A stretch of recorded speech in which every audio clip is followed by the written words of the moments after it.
Academy channel में आपका स्वागत है। यूपी पुलिस भर्ती परीक्षा सेशन के इस सेशन के अंतर्गत आज हम आधुनिक भारत के इतिहास से संबंधित अति महत्वपूर्ण तथ्यों का अध्ययन करेंगे। आइए देखते हैं। 1857 की क्रांति के बाद 1858 ईस्वी से भारत के गवर्नर जनरल को वायसराय की उपाधि प्रदान की गई। लॉर्ड चेम्सफोर्ड के कार्यकाल के दौरान रॉलेट एक्ट 1919, जिसे काला कानून के नाम से जाना जाता है, जिसे बिना अपील बिना दलील के कानून के नाम से जाना जाता है, इस अधिनियम को पारित किया गया। लॉर्ड कैनिंग 1857 के दौरान के विद्रोह के समय भारत का गवर्नर जनरल था। लॉर्ड कैनिंग 1857 के विद्रोह के समय भारत का गवर्नर जनरल था। भारत में बजट प्रणाली की जो शुरुआत है वो लॉर्ड कैनिंग के समय के कार्यकाल से माना जाता है। अंग्रेजों ने अपना पहला कारखाना व्यापार केंद्र सूरत में स्थापित किया। प्लासी के युद्ध के बाद 1757 में अंग्रेजों ने भारत में अपनी राजनीतिक सत्ता को स्थापित कर लिया था। फ्रांसीसियों के उपनिवेश की जो राजधानी थी वो पुडुचेरी थी। पुडुचेरी फ्रांसीसियों के उपनिवेश की राजधानी थी। शुजाउद्दौला, शाह आलम द्वितीय और रॉबर्ट क्लाइव के बीच इलाहाबाद की संधि 1765 ईस्वी में हुई थी। तीसरे आंग्ल मैसूर युद्ध के दौरान जो गवर्नर जनरल था वो लॉर्ड कॉर्नवालिस था। एंग्लो मैसूर युद्ध, तीसरा एंग्लो मैसूर युद्ध किस गवर्नर जनरल के शासनकाल में हुआ था? लॉर्ड कॉर्नवालिस के।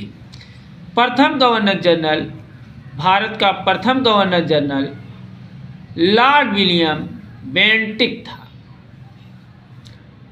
और बंगाल का अंतिम गवर्नर जनरल विलियम बेंटिक था।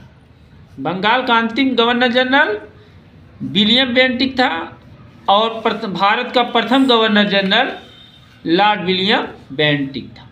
लॉर्ड एलनबरो के समय में सिंध का विलय किया गया।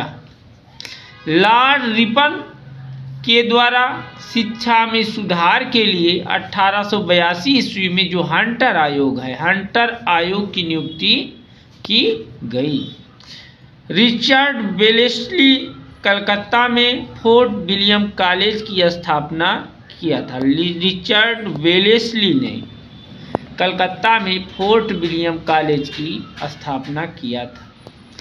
गवर्नर जनरल लॉर्ड डलहौजी के शासनकाल के दौरान पंजाब को ब्रिटिश साम्राज्य में मिलाया गया। ब्रिटिश क्राउन के अधीन भारत का पहला वायसराय लॉर्ड कैनिंग था। इंडियन काउंसिल एक्ट 1909 में पहली बार कानून बनाने का अधिकार 1909 में इंडियन काउंसिल एक्ट 1909 में पहली बार कानून बनाने में भारतीयों को प्रतिनिधित्व दिया गया। वायसराय लॉर्ड हार्डिंग के समय दिल्ली ब्रिटिश साम्राज्य की राजधानी बनी। भारत शासन अधिनियम 1919 को मॉन्टेग्यू चेम्सफोर्ड सुधार के नाम से भी जाना जाता है।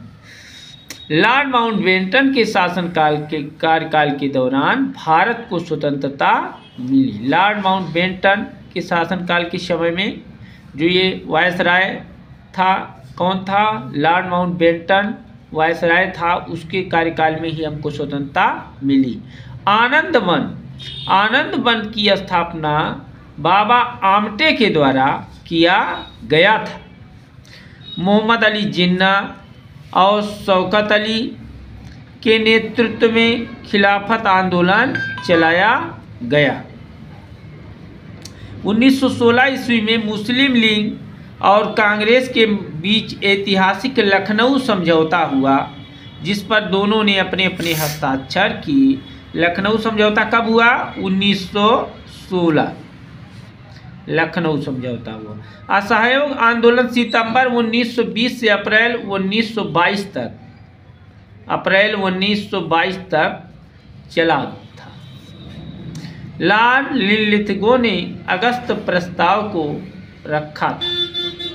मुंबई के ग्वालियर टाइम के कांग्रेस के अधिवेशन में 8 अगस्त 1942 को भारत छोड़ो प्रस्ताव को पारित किया गया और 8 अगस्त 1942 को भारत छोड़ो आंदोलन का प्रारंभ किया गया। गांधी जी ने प्रसिद्ध दांडी मार्च सविनय अवज्ञा आंदोलन 12 मार्च 1930 को शुरू किया था। 1930 ईस्वी में दांडी मार्च के बाद सविनय अवज्ञा आंदोलन प्रारंभ किया गया। गांधी इरविन समझौता सविनय अवज्ञा आंदोलन से जुड़ा हुआ था। होम रूलिंग बाल गंगाधर तिलक के द्वारा शुरू किया गया था। होम रूलिंग जलियांवाला बाग हत्याकांड पंजाब के अमृतसर में बैसाख पूर्णिमा के दिन 13 अप्रैल 1919 को यह घटना घटित हुई। सरदार वल्लभ भाई पटेल को भारत के लौह पुरुष के नाम से जाना जाता है। 1916 ईस्वी में श्रीमती एनी बेसेंट ने कलकत्ता में होम रूलिंग की स्थापना किया था। विंस्टन चर्चिल ने महात्मा गांधी को अर्धनग्न फकीर कहा था। भूदान आंदोलन की शुरुआत विनोबा भावे ने किया था। 1857 के विद्रोह की शुरुआत सिपाहियों के द्वारा किया गया था। ये सिपाहियों के द्वारा 1857 का विद्रोह किया गया था। और दिल्ली में जो सुप्रीम कोर्ट की स्थापना वो 1774 ईस्वी में 1773 के रेगुलेटिंग एक्ट के द्वारा किया गया। 1833 ईस्वी के चार्टर एक्ट द्वारा ईस्ट इंडिया कंपनी को चीन के साथ व्यापार का एकाधिकार समाप्त कर दिया गया। गदर पार्टी की स्थापना लाला हरदयाल और सोहन सिंह भाकरा ने 1913 ईस्वी में संयुक्त राज्य अमेरिका में किया था। स्वराज पार्टी की स्थापना 1923 ईस्वी में मोतीलाल नेहरू और चित्तरंजन दास ने किया था। राज्य हड़प नीति का सिद्धांत लॉर्ड डलहौजी के द्वारा लागू किया गया था। राज्य हड़प नीति का सिद्धांत किसके द्वारा लागू किया गया? राज्य हड़प नीति या जब्ती प्रणाली की शुरुआत किसके द्वारा की गई? जब्ती प्रणाली की शुरुआत लॉर्ड डलहौजी के द्वारा किया गया था। इसी के साथ आज का हमारा यह सेशन समाप्त होता है। इन महत्वपूर्ण तथ्यों में से आपको निश्चित रूप से परीक्षा में सहायता मिलेगी।